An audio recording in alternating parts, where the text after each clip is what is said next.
Bienvenue dans votre chaîne Univers Mathématique. Dans cette vidéo, on va voir la correction de cette question. On considère deux ensembles x et y et on veut montrer que l'intersection est égale à l'ensemble vide. Donc on considère les deux ensembles suivants. X, c'est l'ensemble des nombres qui s'écrivent sous la forme 5 moins 2k sur 6 avec k un entier relatif. Et y, l'ensemble des éléments qui s'écrivent sous la forme 7 plus 4k sur 12 avec k un entier relatif.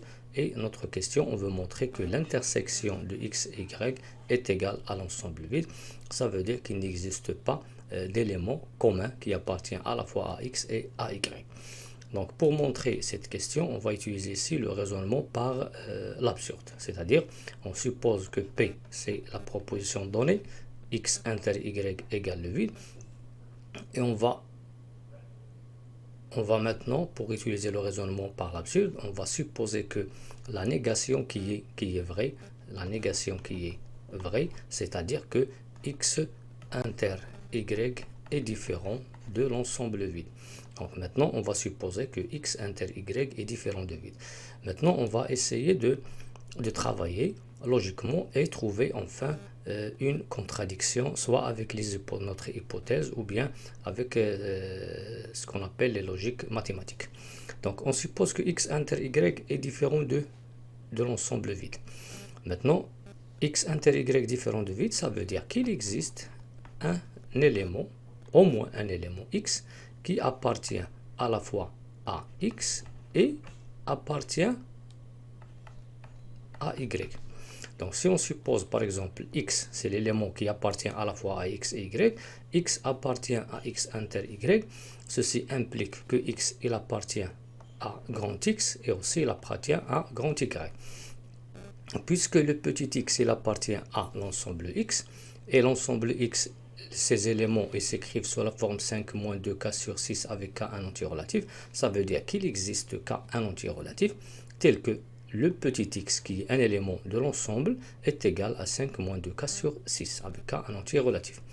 Et puisque l'élément x il appartient à l'ensemble y, et y c'est l'ensemble des éléments qui s'écrivent sous la forme 7 plus 4k sur 12 avec k un entier relatif, ça veut dire aussi il existe k prime, un élément de z tel que x égale à 7 plus 4k prime sur 12. Ici, il faut faire attention, on ne va pas prendre la même variable k, mais pour la première on va prendre k, pour la deuxième on va prendre k prime.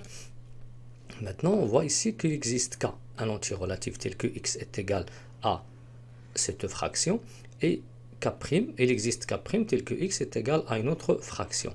On a ici la même variable, donc je peux dire maintenant qu'il existe k un élément de z, et aussi il existe k prime un élément de z tel que 5 moins 2k sur 6 est égal à 7 plus 4k prime sur 12.